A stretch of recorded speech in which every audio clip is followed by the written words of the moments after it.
أشهد أن محمدًا رسول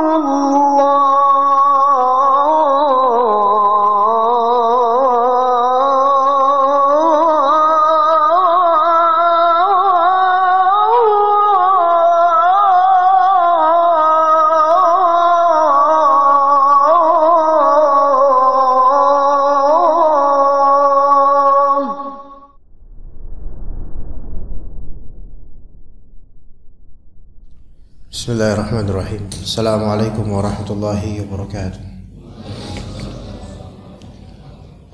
Innal hamdalillah nahmaduhu wa nasta'inuhu wa nastaghfiruh wa na'udzu billahi min shururi anfusina wa sayyiati a'malina. May yahdihillahu fala mudilla lahu wa may yudlil fala hadiya lahu. Asyhadu an la ilaha illallah wahdahu la syarika lahu wa asyhadu anna Muhammadan 'abduhu wa rasuluhu la nabiyya ba'dahu. فإن أصدق الحديث كتاب الله وخير الهدي هدي محمد صلى الله عليه وسلم وشر الأمور محدثاتها وكل محدثة بدعة وكل بدعة ضلالة وكل ضلالة في النار. أما بعد, para ikhwah sekalian rahimani wa rahimakumullah azza wa jalla, biiznillah ta'ala kita akan membahas suatu hadis dari Taisalah bin Mayyas,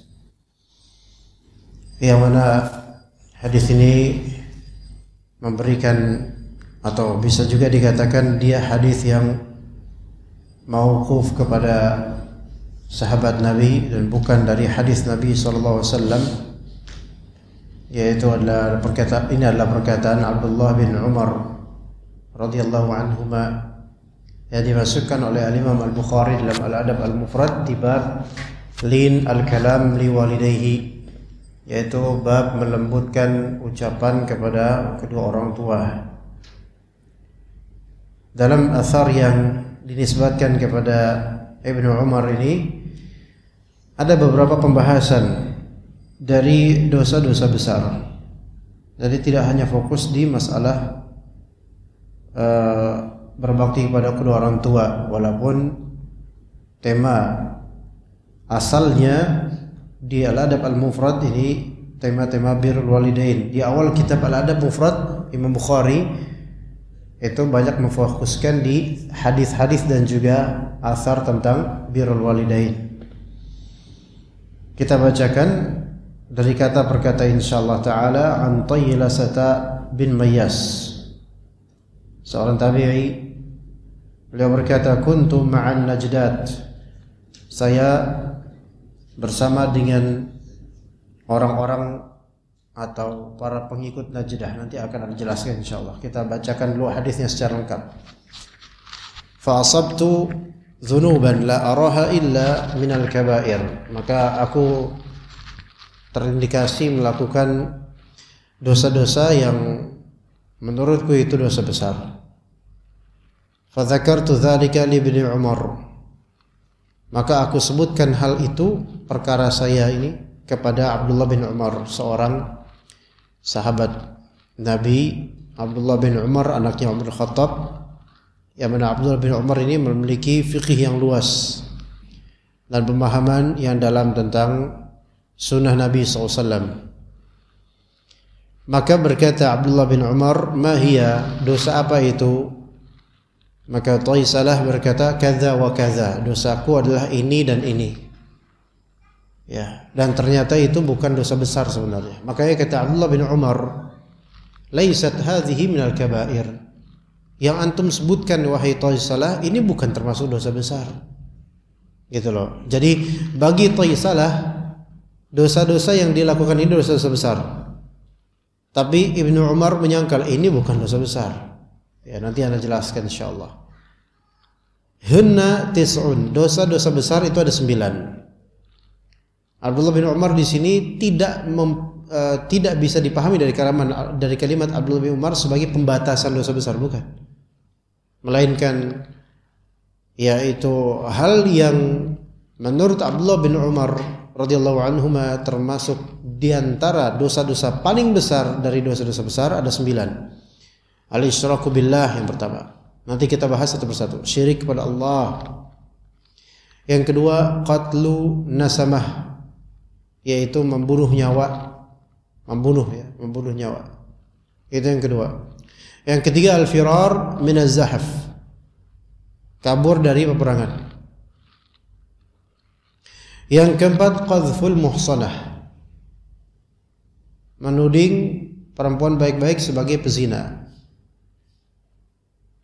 Itu yang keempat. Yang kelima, aklu riba, makan harta riba. Yang keenam, aklu malil yatim, makan harta anak yatim. Yang ketujuh, ilhad fil masjid. Ilhad fil masjid, yaitu melakukan kezaliman di masjid. Ilhad bisa maknanya kufur, bisa maknanya kezaliman, melampaui batas di masjid. Ya, dengan segala macam melampaui batas ya. Walladzi yastaskhir, dan yang kedelapan, orang yang melakukan istiskhar, mengejek. Nah, tapi nanti lafal mengejeknya ini nanti akan kita jelaskan lebih lebar. Maksudnya apa mengejek di sini? Enggak semua mengejek, enggak semuanya. Enggak semua mengejek masuk dosa besar, tapi nanti akan kita jelaskan lebih dalam. Yang kelima, wa bukaul walidain minal uquq, tangisan kedua orang tua akan kedurhakaan. Ini yang ke-9. Jadi Ibnu Umar menyebutkan dosa-dosa besar, yang paling tinggi kelas dosa besarnya itu syirik, membunuh jiwa tak bersalah, lari dari peperangan, menuding perempuan baik-baik sebagai pezina, makan riba, makan harta anak yatim, melampaui batas di masjid, melakukan hal yang melampaui batas dari maksiat. Ya, na'udzubillah, seperti berzina di masjid, na'udzubillah min dzalik. Ya. Kemudian mengejek dengan rincian nanti akan kita sebut. Dan yang ke-9, tangisan kedua orang tua akan durhakanya anak. Maka Ibnu Umar pun berkata kepadaku, yaitu kepada Taisalah, atafraqu minan nari wa tuhibbu an tadkhulal jannah, yaitu apakah engkau takut masuk neraka dan pengen masuk surga? Maka kata aku, yaitu Taisalah, wallah, iya demi Allah aku pengen masuk surga dan aku takut neraka. Maka kata Ibnu Umar, ahayyun walidak, apakah kedua orang tuamu hidup? Maka kata Taisalah, indi ummi, saya masih ada ibu. Bapak sudah enggak ada, masih ada ibu.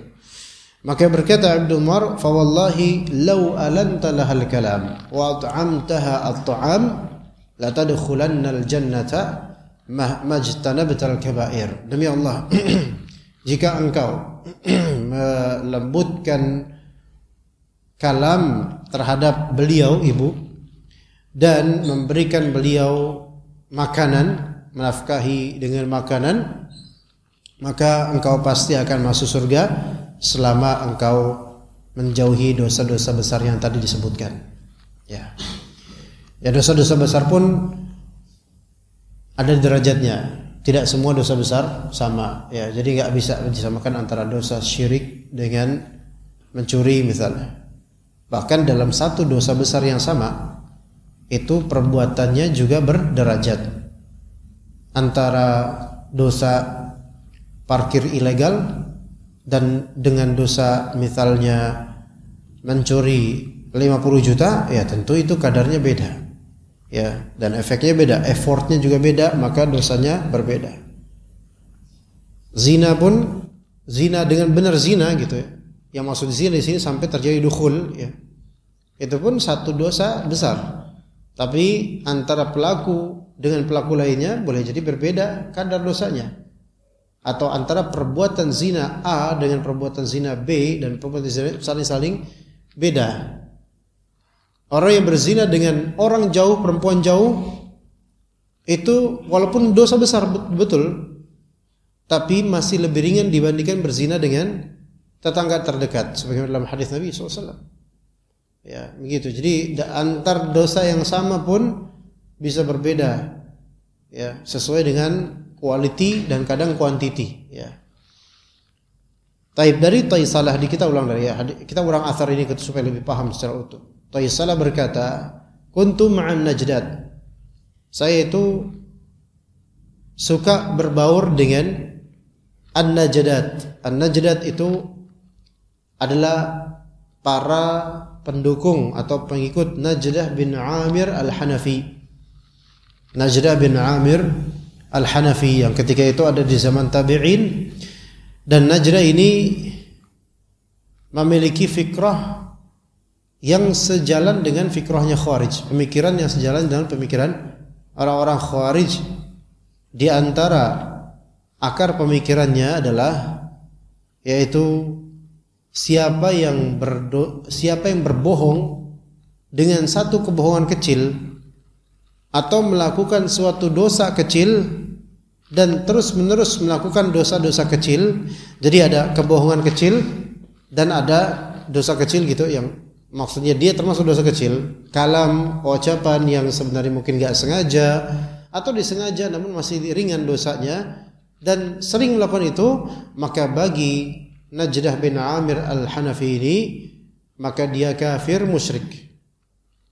Jadi pelaku dosa kecil yang terus-menerus itu dihukumi kafir.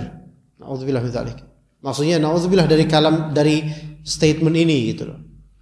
Nah, semakna juga dengan firqah, dengan golongan Khawarij yang mengatakan bahwasanya ashabul kabair kufar. Itu orang yang melakukan dosa besar maka otomatis kafir. Ini mazhabnya Khawarij, orang-orang ekstremis. Dan sampai sekarang ini mazhab ini ada. Ya. Terutama sekali yang paling dekat dengan pemberontakan-pemberontakan terhadap penguasa yang seperti ini masih ada. Ya. Karena kejahilan. Ya, jadi mereka yaitu Najdah bin Amir Al-Hanafi dan para pengikutnya berprinsip bahwasanya kalau antum melakukan dosa-dosa kecil yang berulang kali, maka antum langsung divonis kafir. Nauzubillah. Ya. Kalau antum sekali melakukan dosa besar, ya, misalnya membunuh, nauzubillah min dzalik, maka itu langsung divonis kafir. Karena itu mazhab Khawarij. Mazhab Khawarij itu dosa besar mengkafirkan pelakunya. Dosa kecil jika terus dilakukan maka menjadi besar dan mengkafirkan pelakunya. Itu mazhab mereka. Nah, sekarang Taisalah ini sering berbaur dengan mereka, itu masalahnya. Sehingga pemikirannya itu mulai tercelup pada pemikiran mereka gitu. Ya. Makanya pertemanan, persahabatan sebagaimana kata Nabi SAW, al-mar'u ala dini khalilih. Seseorang itu tergantung pada keagamaan sahabat setianya, khalilnya, orang yang paling dia suka deketin, maka itu serupa nanti fikrahnya. Atau bahasa Inggrisnya apa? The bird with the same feather flock together gitu kan, yaitu burung dengan sesama bulu itu akan berkumpul bersama dan akan membentuk fikrah yang serupa gitu. Ya. Maka Taisalah ini seperti sudah kena fikrah dari Al-Juhani, yaitu Al-Hanafi, yaitu Najdah bin Amir Al-Hanafi dan para sahabatnya Najdah. Maka dia pun mendatangi Abdullah bin Umar dan dia merasa asabtu dzunuban la arah illa minal kabair. Saya itu melakukan dosa-dosa yang saya rasa ini dosa besar semua nih jadinya. Ya, padahal sebenarnya yang dia lakukan itu dosa-dosa kecil. Cuman karena dia berulang kali melakukan, dia menganggap ini dosa besar dan khawatir saya kafir gara-gara ini. Terlihat bahayanya fikrah takfiriyah. Pemikiran suka mengkafirkan serampangan itu berbahaya. Ya. Sehingga ada orang salah dikit, meleng dikit, itu langsung kita nihilkan imannya, kita katakan dikafir. Padahal bisa jadi dia enggak ngerti atau ada uzur lain. Ya. Maka fadzakartu dzalika li Ibnu Umar. Maka saya pun menyebutkan hal itu kepada Ibnu Umar. Yaitu apa yang dosa-dosa yang telah saya sebutkan. Ya. Jadi ini di antara dia ada faedah. Faedahnya apa? Yaitu aradul afkar 'ala ulama. perlunya kita untuk menghamparkan isi hati dan pikiran kepada orang yang berilmu. Menurut antum gimana? Ini benar enggak Ustaz? Ini benar enggak Syekh? Ini sahih amla gitu. Ya. Jadi jangan cuman difikirin sendiri tanpa ilmu, enggak ada petunjuk. Tanya, fas'alu ala dzikri in kuntum la ta'lamun. Maka bertanyalah kalian kepada ahli dzikir, yaitu ahli ilm, jika kalian tidak mengetahui. Tanya. Dan Ibnu Umar ketika itu untuk ulamanya sahabat, sehingga menjadi acuan fatwa dan juga soal jawab. Maka disebutkanlah kepadanya. Maka kata Ibnu Umar, mahia, apa itu dosa saya sebutkan. Maka ini disebutkan oleh Taisalah apa saja yang dilakukan. Ini menunjukkan bolehnya dalam masalah dosa yang telah kita lakukan untuk istisyarah, minta isyarat dan minta petunjuk hukum kepada orang berilmu, walaupun kita menyebutkan dosa kita apa, boleh. Tapi dengan maksud apa? Dengan maksud untuk mengetahui kebenaran. Bukan dengan maksud untuk membongkar aib pribadi, enggak boleh. Bongkar aib pribadi enggak boleh pada asalnya. Tapi jika itu maksudnya adalah untuk taubat, untuk mengetahui apa yang harus dilakukan, maka itu sepantasnya. Sebagaimana dalam hadis Nabi SAW, beliau SAW menceritakan ada seorang pemuda telah membunuh 99 orang. Kemudian mencari siapa yang paling berilmu di antara penduduk desa, maka ditawarkanlah oleh penduduk desa orang yang dinyana oleh mereka paling berilmu, padahal cuman paling a'bad, azhad, yang paling kelihatan zuhud, paling kelihatan ahli ibadah, padahal enggak punya ilmu. Maka dia mencurahkan perasaannya karena dia pengen taubat. Saya telah membunuh 99 orang. Namun orang ahli ibadah dan ahli zuhud ini karena tidak punya ilmu malah justru memblokir pertaubatan itu. Enggak mungkin orang kayak antum itu bertaubat. Maka akhirnya tersinggung dia, maka digenapkan 100 biar pas gitu kan. Jadi 100. Ya. Lalu dicari siapa nih yang berilmu, jangan yang kayak orang itulah, cari fatwa. Maka dia cari, disyaratkan oleh para warga untuk ke orang yang berilmu beneran. Ya, maka dia pun menyatakan apa yang telah dilakukan. Saya ini aslinya sudah membunuh 99 orang. Kemarin ada orang bahlul, kemudian satu lagi saya tambah lah gitu. Dia sebutkan apa yang dilakukan. Maka ini boleh, tapi dengan maksud bukan untuk bertabahi atau berbangga dengan dosa yang lampau. Tapi maksudnya apa? Untuk mencari solusi. Saya pengen taubat. Lalu apa yang harus saya lakukan? Itu boleh. Dan itu orang yang berilmu atau siapapun dari antum yang wajib, yang diamanahkan rahasia ini, nggak boleh antum biarkan hatta ke istri antum. Wah, fulan ini ternyata kayak gini ngomong. Emang sih dia suruhnya saya rahasiain, tapi kan kamu antara aku dan kamu, wahai istriku, tidak ada sekat. Jadi ya nggak bisa dirahasiain antar kita. Wah, susah. Kalau udah kena dengan istri, tetangga bisa tahu, satu RT bisa tahu, bisa aja. Ya naudzubillah, apalagi kalau isu tersebut isu yang bisa masif tersebarnya, naudzubillah min dzalik.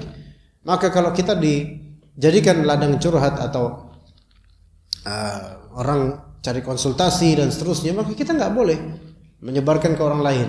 Ya, makanya di dalam riwayat ini tidak disebutkan apa dosa-dosanya Taisalah, nggak disebutkan. Itu udah nggak penting, dah kelas. Ya, enggak disebutkan dalam riwayat ini. Disebutkanlah kadza wa kadza, disebutkan ini dan ini dosa saya. Baik, maka kemudian kata Abdullah bin Umar radhiyallahu anhuma, "Laisat hadhihi al-kaba'ir." Wahai Taisalah, yang antum sebutkan dari dosa-dosamu itu bukan dosa besar. Bukan dosa besar. Ya. Maka ini menunjukkan bahwasanya dosa itu ada dua macam. Yang pertama shaghair, yang kedua kaba'ir. Shaghair dosa-dosa kecil, yang kedua dosa-dosa besar. Apa bedanya dosa-dosa kecil dan dosa-dosa besar? Bedanya adalah di dalilnya. Bedanya adalah di dalilnya. Gimana perbedaannya? Dosa-dosa besar adalah dosa-dosa yang ada ancaman hukuman, ya, ancaman hukuman di nas. Itu akar atau itu adalah definisi terawal dari dosa besar. Dosa yang ada ancaman atau hukuman di nas, dalil, yaitu di dalil ada ancaman atau hukumannya. maka itu dikategorikan sebagai dosa besar. Ya. Jadi ada ancaman atau hukuman atau pensifatan di neraka. Dan hal lain, pokoknya intinya ancaman dan hukuman. Baik dunia ataupun akhirat. Baik ancaman atau hukuman ini di dunia ataupun akhirat. Sekarang misal dalam ayat Al-Quran surat Al-Maidah, was-sariqu was-sariqatu faqta'u aydiyahuma jazaa'an bima kasaba nakalan min Allah. Pencuri laki-laki maupun pencuri perempuan apa balasannya? Faqta'u aydiyahuma, potonglah tangan keduanya. Ini ancaman, hukuman. Ya, ancaman, hukuman atau azab gitu. Potong tangan. Ini kan ancaman dan hukuman dan azab di dunia. Maka mencuri ini termasuk dosa besar. Mencuri termasuk dosa besar. Tapi namanya sariqah dalam bab fiqih itu ada batasannya, jemaah. Ada batasannya. Ya, ada batasannya. Ya. Itu ada definisinya yang Anda belum bisa sebutkan sekarang. Tetapi kalau misalnya misal di Masjid Nabawi itu kan atau Masjidil Haram itu kan banyak sekali air zam-zam dia. Ada galon-galonnya kan. Dan itu semua adalah wakaf dermaan dari kaum muslimin. Petugas membolehkan pakai gelas atau mungkin botol aqua itu boleh ya diisi ya. Tapi kalau misal galon nggak boleh. Nah sekarang kalau misalnya dia pakai apa ya yang bisa kempes itu ya, anu nggak tahu namanya apa. Biasa buat safar dia bisa kempes. Kalau nggak ada isinya kempes dia, jadi bisa disimpan di tas, nggak ketahuan oleh petugas. Tapi ketika dekat ke air zam-zamnya dia bisa ngisi sambil gelembung gede, terus botol tas jadi banyak gede. Itu nggak boleh karena lebih dari 1 liter atau gimana, bisa 2 liter atau 3. Nah, taib. Kemudian dia bawa itu kan itu dilarang. Dia bawa balik ke hotel, bahkan pulang dari ke Jakarta ke Indonesia dia bawa itu.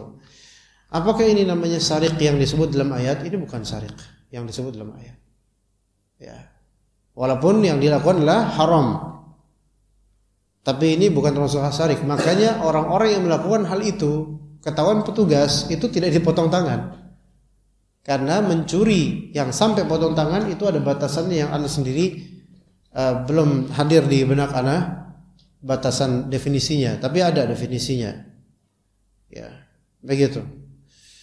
Nah, mencuri itu dosa besar karena ada ancaman dan hukumannya di dunia dan jika tidak bertaubat di akhirat juga dapat. Nauzubillah min dzalik. Itu dosa besar berarti. Taib. Kemudian juga masalah riswah, yaitu nyogok. Ya.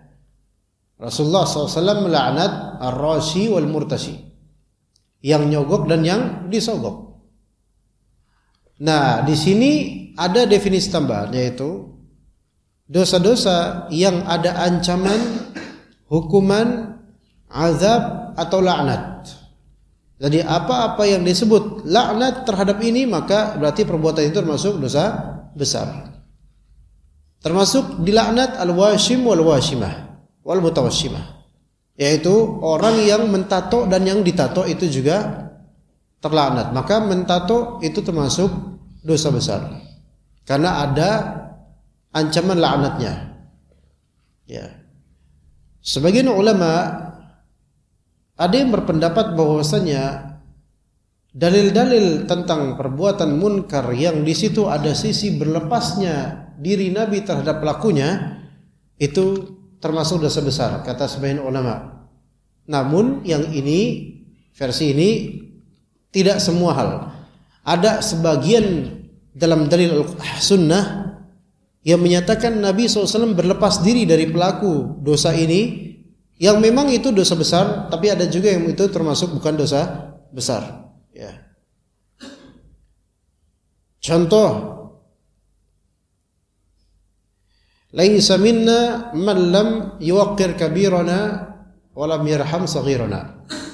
Bukan termasuk golongan kami orang yang kurang hormat pada orang besar di antara kami, yaitu orang yang lebih tua atau orang yang berilmu, dan tidak sayang, tidak rahmat kepada orang kecil, anak kecil atau orang awam gitu, maka ini tidak berkaitan dengan dosa besar. Ya, kurang sopan dengan orang lebih tua itu tidak langsung serta-merta jadi dosa besar. Dosa bisa, tapi tidak langsung serta-merta dosa besar. Dalam lafal hadis ini laisa minna, bukan termasuk golongan kami. Ya. Tapi ini tidak termasuk dosa besar. Artinya definisi yang tadi, di antara definisi dosa besar adalah apa-apa yang Rasulullah SAW berlepas diri darinya, itu tidak langsung disebut dosa besar. Kadang-kadang dosa kecil. Ya. Taib. Jadi dosa besar adalah dosa-dosa yang ada dalil menunjukkan ancaman, hukuman, azab. Ya. Kemudian apa lagi? Laknat. Deskripsi azab di akhirat misalnya. Ya. Seperti kata Allah Azza wa Jalla, wailul lil mutaffifin alladzina idza iktalu 'alan nasi yastawfun wa idza kaluhum aw wazanuhum yukhsirun. Wail ada dua makna dalam, menurut ahli tafsir, dua makna wail di sini. Kita sebut wailul likulli humazatil lumazah, wailul lil mutaffifin. Juga dalam hadis wailul lil a'qabi minan nar. Wailul lil mutaffifin. Wail itu ada dua makna. Makna pertama, al-wail maknanya adalah al-halak, yaitu kebinasaan. Maka dalil yang menunjukkan kebinasaan atas pelaku dosa tertentu berarti dosa ini dosa besar. Iya. Contoh lain misalnya kata Nabi SAW, iyyakum wal ghulu fa innama ahlaka man kana qablakum al ghulu. Jauhilah oleh kalian bersikap ghulu, berlebih-lebihan. Sesungguhnya yang menghancurkan umat sebelum kalian adalah sikap berlebihan. Ghulu di sini global sebenarnya, tapi biasanya ghulu itu untuk hal-hal yang sifatnya keagamaan. Biasanya, ya. Jadi ada istilah namanya ghulu, ada istilah namanya israf, ada istilah namanya tabdzir. Ghulu itu berlebihan, israf itu mubadzir, tabdzir juga mubadzir.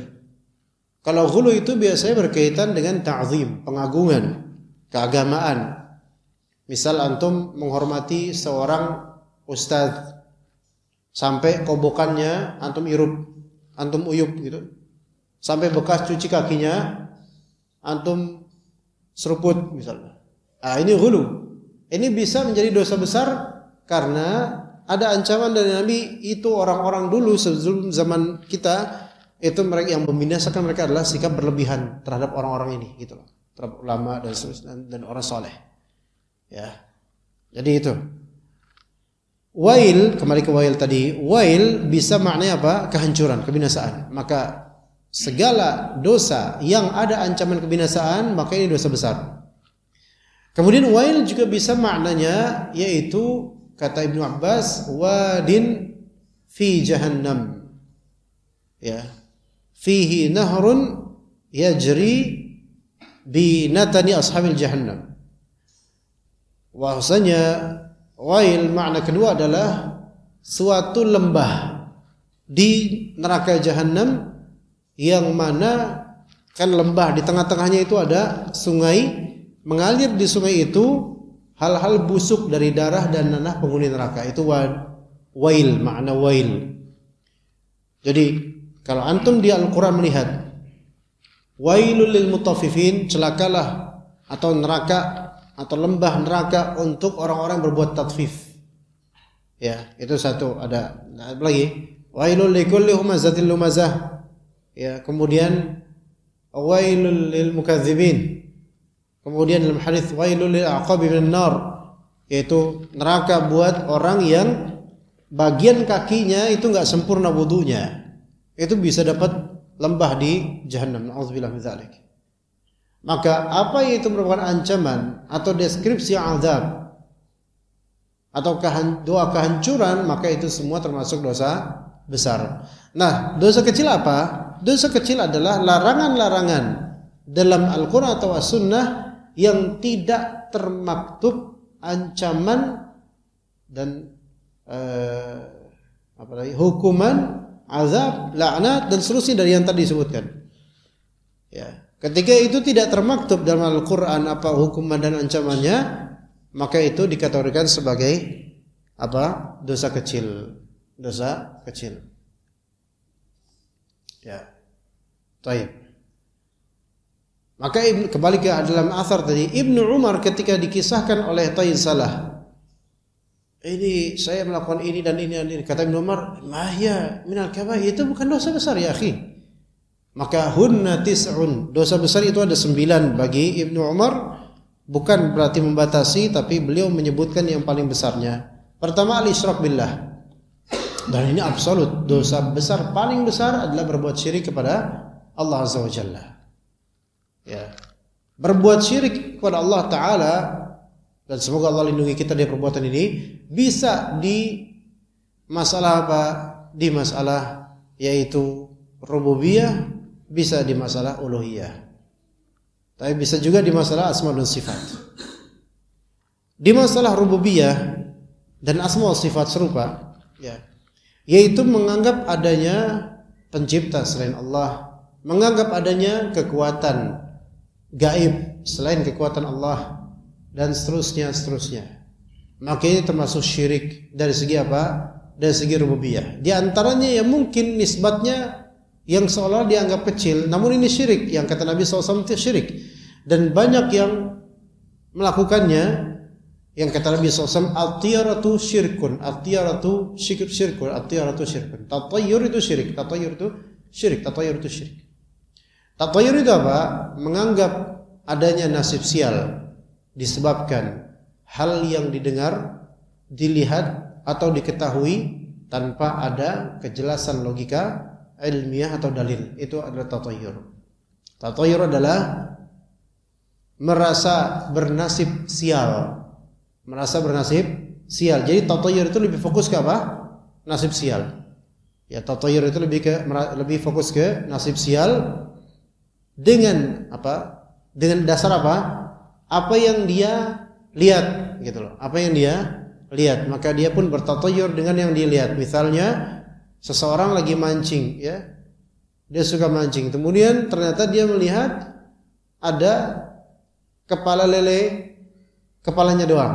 Akhirnya dia merasa bernasib apes dengan melihat kepala lele itu. Wah, saya bakal apes nih kayak ini hari ini. Udahlah saya nggak mancing. Nggak jadi mancing gara-gara hanya melihat kepala lele. Maka ini termasuk tatayyur. Syirik.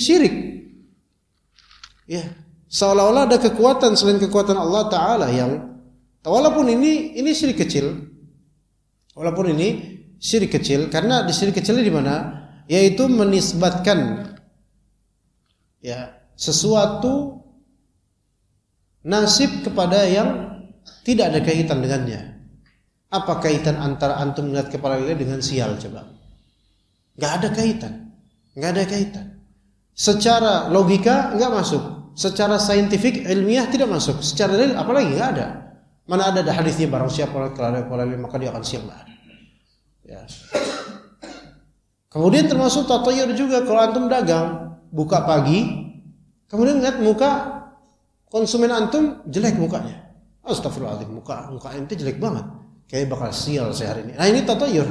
Selain ngecengin juga ini tatayyur juga. Makanya seperti ini sebenarnya syirik. Karena apa? Mengkaitkan suatu nasib sial tidak pada hal yang cocok secara dalil nggak ada. Logika nggak masuk. Saintifik juga nggak masuk. Gitu. Ya.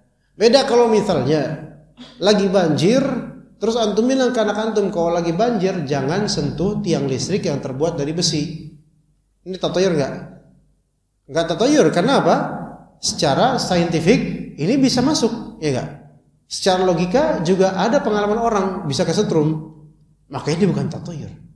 Ya, jadi tatayyur adalah mengaitkan nasib sial, merasa ada nasib sial didasari apa? Apa yang dilihat atau didengar.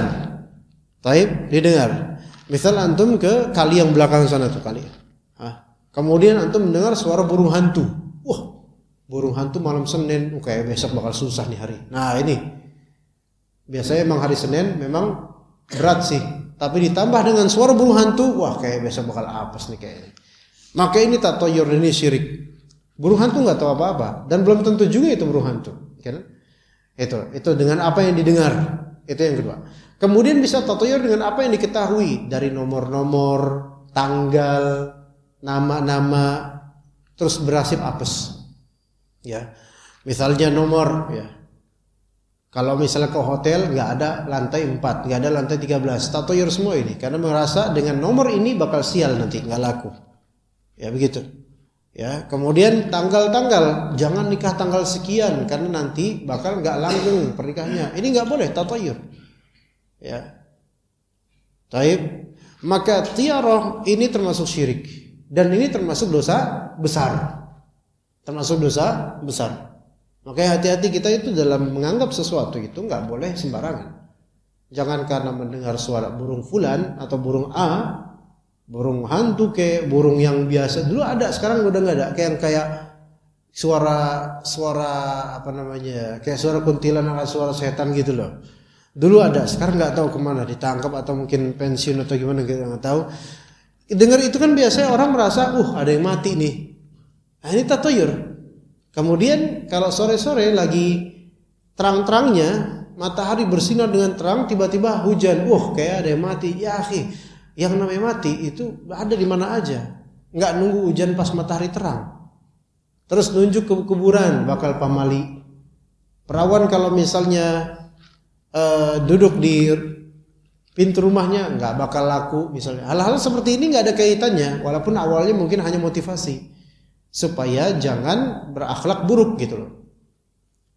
Yang dulu kadang-kadang tatoyur itu kadang-kadang awalnya dari hal yang sahih, benar, valid, antisipasi hal yang buruk gitu loh, benar, tapinya dikaitkan dengan yang gaib habis itu. Kayak misalnya di pantai jangan pakai baju hijau, apalagi pantai selatan. Jangan pakai baju hijau, pakai baju karena nanti bakal diculik sama Cikidul ya. Bakal diculik sama dia karena sama-sama dia pakai kemben hijau, antum pakai baju hijau. Nah, ini seperti ini dulunya yaitu memang ada sisi saintifik, yaitu kalau antum tenggelam pakai baju hijau atau toska atau biru itu akan jadi saru sehingga antum susah diselamatkan, kan aslinya begitu. Tapi ketika dikaitkan dengan yang mistis, maka jadilah apa? Jadilah tatoyur. Maka ini tidak boleh. Ya, itu yang pertama, al-isyrak billah dari segi rububiyah. Kemudian yang berikutnya kata Ibnu Umar radhiyallahu anhuma, wa qatlu nasamah, dan membunuh nasamah, yaitu membunuh jiwa. Membunuh jiwa tanpa hak ini termasuk min akbaril kabair. Baik di agama dan termasuk di pidana negeri kita. Maksudnya untuk mengusut pembunuhan itu lebih cepat karena sangat diseriuskan oleh negara kita namanya pembunuhan. Ya, baik pembunuhan berencana atau secara individual, maka ini semua termasuk akbar kabair. Dan dalam ilmu fikih itu juga dibahas oleh para ulama dari zaman ke zaman, ratusan tahun lalu, tentang masalah pembunuh yang sifatnya kolektif. Yang membunuh banyak, otaknya satu, dan yang otak pembunuh ini lagi di depan laptop atau mungkin lagi nyantai atau gimana, ternyata yang otak ini juga tetap kena qisas. Jadi semua ini sebenarnya ada hukumnya. Ya, baik yang apa yang dia lakukan, ya, yang dia kalau misalnya bunuh kolektif, ya, para ulama berselisih pendapat, yang ngebacok misalnya dialah yang mematikan, maka dia dapat qisas. Tapi yang mengatur semua strategi pembunuhan ini itu juga dapat hukum qisas juga. Bahkan boleh jadi yang sama-sama menyerang walaupun tidak sampai membacok, hanya menakut-nakuti, tapi karena satu komplotan itu bisa apa? Bisa terkena hukum qisas juga. Jadi qisas bisa kolektif, jemaah. Bisa kolektif. Nah, ini termasuk dosa besar. Namun jika seseorang bertaubat dari pembunuhan, itu mungkin. Ketika memang pemerintah misalnya menerapkan hukum qisas dan dia taubat kepada Allah sebelum qisasnya itu, alhamdulillah. Dan kalau misalnya dia nggak ketahuan, ya, nggak diketahui dan dia bertaubat, ya, maka dia tetap wajib untuk konfirmasi ya bahwasanya dia telah menzalimi orang-orang itu. Tapi kalau memang tidak, misalnya tidak melakukan itu dan dia bertaubat, maka semoga Allah terima taubatnya, karena ada juga dalam hadis ada dua orang yang dulunya saling ingin membunuh, satunya akhirnya mati terbunuh olehnya. Di akhirat mereka berdua sama-sama ketemu di surga dan Allah mengetahui mereka, karena kok bisa sama-sama ketemu di surga. Yang terbunuh bingung, loh ente kok ada di sini, ente kan yang bunuh ana dulu. Iya, ana bunuh antum, tapi ana waktu itu sudah taubat setelah itu. Maka itu mungkin, berarti bertaubat dari pembunuhan itu mungkin. Artinya ketika berbuat dosa sebesar-besar dosa yang berkaitan dengan hak Allah seperti syirik, kalau taubat diterima taubatnya.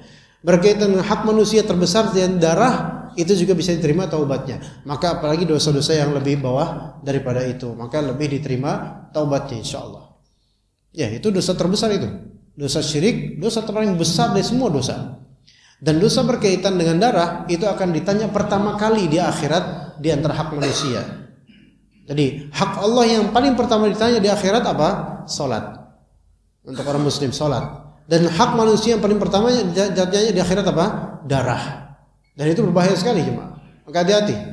Dan bukan harus kita yang menyembelih orang. Nauzubillah min dzalik. Tapi kalau kita mencanangkan program proyek pembunuhan, walaupun kita nggak langsung membunuh, maka kita tetap akan dihisab sebagai pembunuh secara nggak langsung. Makanya hati-hati berfatwa, apalagi terhadap hal-hal yang sifatnya masif dan bisa menimbulkan banyak pertumpahan darah. Itu hati-hati dalam berbicara. Taib. Kemudian berikutnya al-firar min az-zahf, yaitu al-hurub, yaitu kabur dari medan perang. Kabur dari medan perang, bukan dalam rangka menyusun strategi, bukan, tapi kabur karena kemunafikan atau ketakutan, maka ini termasuk di antara dosa-dosa paling besar. Wa qadhful muhsanah, yaitu melempar tuduhan kepada perempuan yang baik-baik saja sebagai pezina. Ini bahaya. Ya, melempar tuduhan perempuan yang sebenarnya tidak berzina disebut dia telah berzina, maka ini qadhful muhsanah, ini berbahaya sekali. Jangan dianggap bahwasanya ini hanya berlaku pada perempuan yang baik-baik saja. Laki-laki yang baik-baik saja pun akan nanti akan kita bahas tentang masalah qadhful muhsanah ini setelah azan insyaallah taala.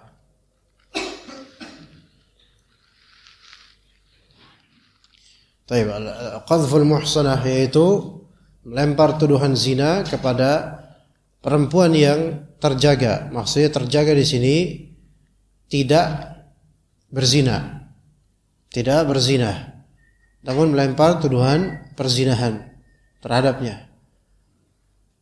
Dan kata para ulama di antaranya Ibnu Hajar dalam Fathul Bari, wa qadin aqada al-ijma' ala anna hukma qadhfil muhsan min ar-rijal hukmu qadhfil muhsanati minan nisa. Telah terjadi ijma' bahwasanya hukum melempar tuduhan terhadap laki-laki, ya, melempar tuduhan zina terhadap laki-laki yang benar, laki-laki yang tidak berzina, itu sama hukumnya seperti melempar tuduhan zina terhadap perempuan yang benar, yang salehah atau yang tidak berzina. Maka hukumnya sama. Namun kan yang lebih sering adalah yaitu dulu di zaman ketika Nabi SAW masih hidup, yaitu perempuan yang dilempar tuduhan dia telah berzina. Ya, mungkin karena ketika hamil kok kelihatannya bukan seperti anaknya misalnya, seperti bapaknya misalnya, atau hal-hal lain.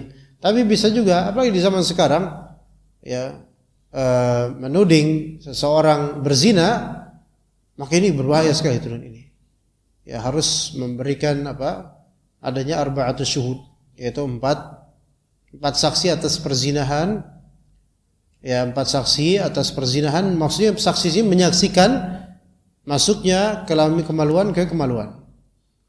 Ya, itu kalau mau disebut berzina. Adapun kalau disebut dalam istilah misalnya kumpul kebo dan semisalnya, maka ini belum langsung disebut berzina.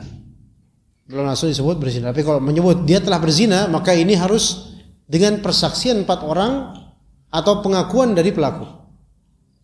Ya, begitu. Harus dari persaksian 4 orang atau pengakuan dari pelaku bahwasanya dirinya telah melakukan perzinahan. Adapun di luar dari itu maka tidak boleh.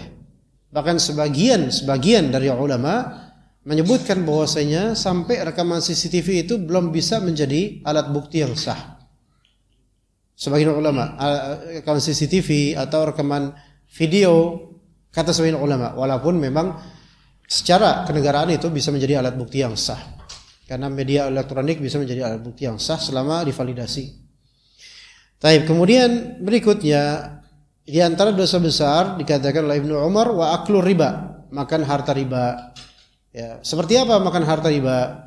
Yaitu mendapat gaji dari perusahaan yang konsentrasi di riba.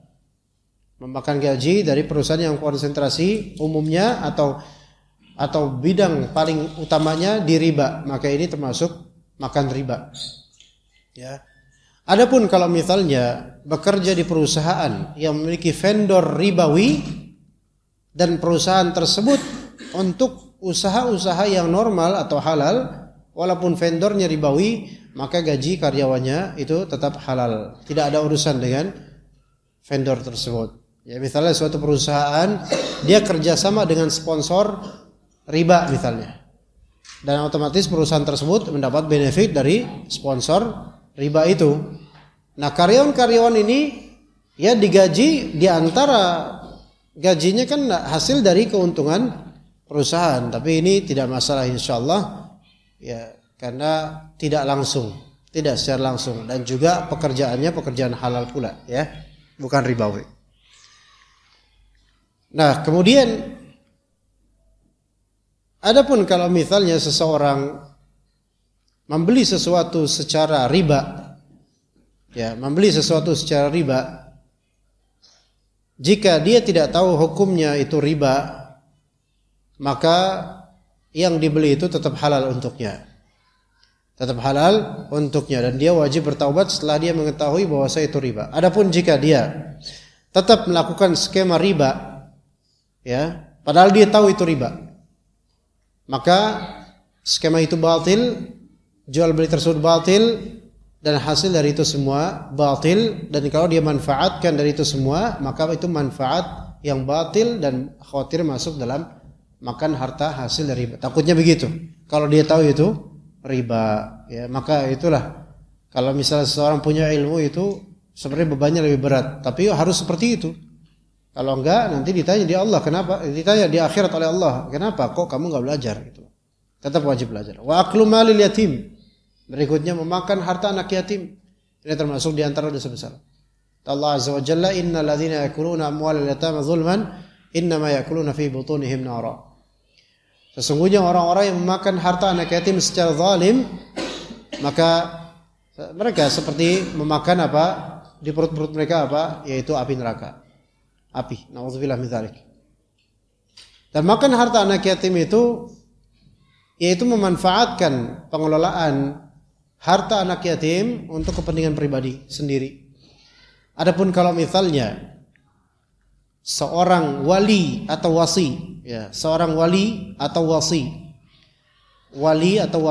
ya, itu mengelola harta anak yatim dan dia miskin. Anak yatim punya harta yang banyak dan dia wali atau wasi ini miskin, maka dia boleh mengambil yang secukupnya saja untuk kebutuhan pribadinya. Enggak boleh mengambil lebih dari itu. Ya. Apa itu wali atau wasi? Wali, ya wali, yaitu orang tua, atau kalau enggak ada orang tua mungkin abangnya atau kakeknya, maka ini wali. Setelah wafat bapaknya anak yatim ini, maka harta dikelola oleh wali. Atau bisa dikelola oleh wasi. Wasi itu orang yang diwasiatkan untuk mengelola harta anak yatim. Misal ketika bapaknya sekarat, dia bilang kepada keluarga, tolong setelah saya wafat, nanti harta anak saya ini yang diwariskan oleh saya, tolong dipegang oleh Pak Fulan. Ternyata Pak Fulan ini adalah tetangganya, maka tetangganya menjadi wasi namanya, yang diwasiatkan untuk mengelola harta anak yatim. Ketika mengelola harta anak yatim, enggak boleh untuk didasari kepentingan pribadi. Ini sama aja memakan harta anak yatim. Dan ini justru kadang di beberapa kasus jadi rebutan. Anak yatim jadi rebutan karena kayaknya anak yatim itu dapat warisan besar. Ya. Nah, ini potensi apa? Potensi korupsi, ya. Makanya dosa besar. Kemudian ilhad fil masjid, yaitu melakukan kezaliman dan hal-hal yang melampaui batas di masjid. Ya, seperti naudzubillah melakukan perzinahan, naudzubillah min dzalik, atau melakukan pelecehan seksual dan semisalnya. Maka ini sangat-sangat besar, lebih besar lagi ya ketika dilakukan di masjid. Atau perkelahian di masjid, yaitu tonjok-tonjokan, tinju-tinjuan, maka ini besar ketika itu di masjid. Ya. Atau transaksi ribawi di masjid, na'udzubillah min dzalik, itu juga besar, lebih besar lagi. Walladzi yastaskhir, berikutnya adalah orang yang beristiskhar, dari kata sukhriyah. Ya. Yaitu sukhriyah, sebenarnya sukhriyah maknanya mengejek. Tapi maksud dari ini wallahu alam yaitu at-taklif wal haml 'al fi'l bi ghairi ujrah, membebani orang dengan suatu pekerjaan tanpa ujrah, tanpa balasan, tanpa ganjaran. Ya, antum membebani fulan, nyuruh fulan semau antum.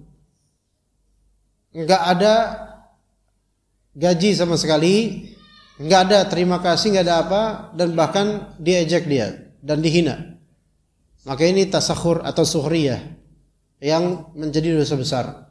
Jadi taklif wal haml 'ala al-fi'l bi ghairi ujrah, enggak ada ujrahnya sama sekali. Perbudakan walaupun itu budak, walaupun itu bukan budak. Sebagaimana di zaman Belanda dulu ketika menjajah Indonesia, maka itu banyak sekali terjadi perbudakan terhadap orang-orang Indonesia, orang lokal, ya, ditendangin lah, nggak ada ujrah, nggak ada ganjaran, ya. Nah kadang-kadang membebani anak bungsu yang lemah, disuruh masak, ketika kita butuh disuruh ini, tapi nggak kita kasih apa-apa, walaupun dia keluarga, tapi ini termasuk taklif al fi'il bi ghairi ujrah. Ini sebenarnya ngecengin, menghinakan, merendahkan. Ya, jangan mentang-mentang misal kita tokoh atau punya posisi di masyarakat, kemudian kita nyuruh orang semau kita dan nggak ada kita terima kasih dan nggak ada kita ngasih apa-apa, maka ini termasuk dosa besar. Ya. Kemudian dikatakan yang terakhir ini, wa buka'ul walidain minal uquq. Tangisan kedua orang tua akan uquq, yaitu durhaka anak. Dan ini sesuatu yang kadang-kadang tidak disadari oleh anak, bahwasanya dia telah melakukan kedurhakaan lisan terhadap orang tuanya yang semakin berusia. Ya, tanpa sadar anak itu kadang-kadang mengucapkan kalimat yang menyinggung perasaan orang tuanya yang semakin menua, semakin sensitif terhadap kalimat dan perbuatan anaknya. Yang tadinya anaknya itu nggak tahu, atau bahkan sebenarnya anaknya nggak salah, tapi bagi orang tua bisa dianggap salah. Dan Allah Subhanahu Wa Taala Maha Adil akan hal-hal yang berlaku di dunia dan semesta ini. Kalau seorang anak dia sudah berusaha berbakti, ya, kemudian justru dengan usaha baktinya ini sikap orang tua makin pahit, merasa lebih superior dan merasa bahwa saya dirinya sudah tua dan harus diagungkan, nggak boleh disakiti. Anak sudah berusaha dan sedikit salah saja, bahkan itu bagi anak bukan kesalahan, kemudian orang tua tersinggung dan mendoakan keburukan. Maka semoga Allah Subhanahu Wa Taala itu Maha Adil, dan memang Allah Maha Adil tidak mengabulkan kalimat-kalimat doa keburukan orang tua kepada anaknya jika anaknya memang sudah berusaha berbakti pada kedua orang tuanya. Enggak dikabulkan. Enggak semua doa keburukan orang tua dikabulkan oleh Allah terhadap anak. Ketika anak itu memang tidak pantas untuk, tidak layak untuk didoakan keburukan, maka Allah tidak jawab. Sekarang kalau kita lihat banyak orang tua di zaman dahulu itu kan ngatain anaknya itu anak setan, anak monyet, anak babila, anak dan seterusnya, kalimat-kalimat yang itu sebenarnya doa. Sekarang apakah antum melihat anak-anak itu menjadi setan atau babi mungkin? Enggak. Artinya enggak jadi. Artinya apa? Kalimat-kalimat yang sebenarnya itu bisa menjadi doa tidak Allah kabulkan karena anak ini enggak pantas untuk dikalimatkan seperti itu gitu loh. Maka pahit-pahitnya lidah orang tua dalam mendoakan keburukan buat anaknya yang telah berusaha baik itu enggak masuk dalam daftar doa yang dikabulkan. Tapi kalau anak tersebut memang durhaka dan orang tua enggak ridho, maka ini paling cepat jawabannya dari Allah Azza wa Jalla. Dan Allah Ta'ala maha adil. Allah Ta'ala maha adil. Tidak akan menzalimi anak-anak yang telah berbakti pada orang tuanya. Mana mungkin anak ini sudah berbakti pada orang tuanya, terus salahnya tidak setimpal dengan kebaikan anak ini, kemudian orang tuanya malah menzalimi dengan kalimat doa yang tidak pantas, malah Allah mencelakai anak ini dengan keburukan. Itu enggak. Allah Ta'ala la yudhi'u ajra man ahsana amala. Allah tidak menyia-nyiakan orang-orang yang sudah berusaha berbakti atau berbuat baik dalam beramal. Ya begitu ya jemaah sekalian. Taib. Maka berkata Ibnu Umar, atafraqu 'anil nar minan nar wa tuhibbu an tadkhulal jannah? Apakah engkau takut akan neraka dan pengen masuk surga? Maka kata Tayyisalah, Allah, ya demi Allah. Ahayyun walidak, apakah kedua orang tuanya masih hidup? Maka kata Tayyisalah, indi ummi, aku ada ibu, masih ada ibu. Maka kata Tayyisalah, kata Ibnu Umar, fa wallahi law alanta lahal kalam, demi Allah, seandainya engkau melembutkan kalimat untuk beliau, yaitu ibumu, ya, wa at'amtaha at'am, engkau memberikannya makanan, la tadkhulanal jannah, engkau pasti masuk surga, majtanabtal kaba'ir, selama engkau menjauhi dosa-dosa besar yang tadi disebutkan. Ya. Berarti dosa-dosa besar itu bisa menjadi penghalang terkabulnya amalan. Ini bahaya. Dosa-dosa besar yang tidak ditaubatkan itu bisa menjadi seret, bisa menjadi pemblokiran pengkabulan amalan. Kadang-kadang begitu. Sebagian amalan bisa terblokir gara-gara dosa-dosa besar. Di antaranya memakan harta haram, meminum yang haram, makan yang haram dan seterusnya, itu bisa membuat doa-doa tidak dijawab oleh Allah Azza wa Jalla. Bahkan salat bisa tidak ada pahalanya. Ya bukankah dosa pergi ke dukun, ya, itu bisa membuat salat kita tidak diterima selama 40 malam. Dosa minum khamar membuat salat kita tidak diterima selama 40 malam. Tidak diterima di sini, tidak diterima dari segi tidak ada pahalanya. Adapun dari segi fikih, maka diterima dari segi penunaian keabsahannya, tapi secara pahalanya tidak ada sama sekali. Tidak ada pahalanya bagi orang peminum khamar. Minum khamar 40 hari setelah minum khamar, dia tidak ada pahala. Dalam salatnya, hatta dia salat berjamaah, salatnya enggak ada pahala. Nauzubillah min dzalik. Sampai dia taubat dari minum khamarnya itu. Lebih buruk lagi kalau misalnya dia mudminul khamar, yaitu pecandu minuman khamar. Maka ini lebih buruk lagi. Maka hati-hati dalam masalah seperti ini. Capek-capek sholat, bangun subuh, terus maghrib, isya, tapi ternyata suka mereguk khamar, maka itu bisa menjadi penghalang terkabulnya sholat kita, nggak ada pahala gitu. Begitu. Wallahu ta'ala. Ada soal ikhwan di sini? Ada yang mau bertanya? Atau cukup ada pertanyaan tidak? Tidak ada. Cukup insyaallah ya. Ya mudah-mudahan apa yang disampaikan bisa bermanfaat dan bisa menjadi peninggi iman dan juga memperbanyak amal saleh kita. Sallallahu ala nabiyina Muhammad wa ala alihi wa sahbihi ajma'in. Subhanakallahumma bihamdika asyhadu an la ilaha illa anta astaghfiruka wa atubu ilaik. Assalamualaikum warahmatullahi wabarakatuh.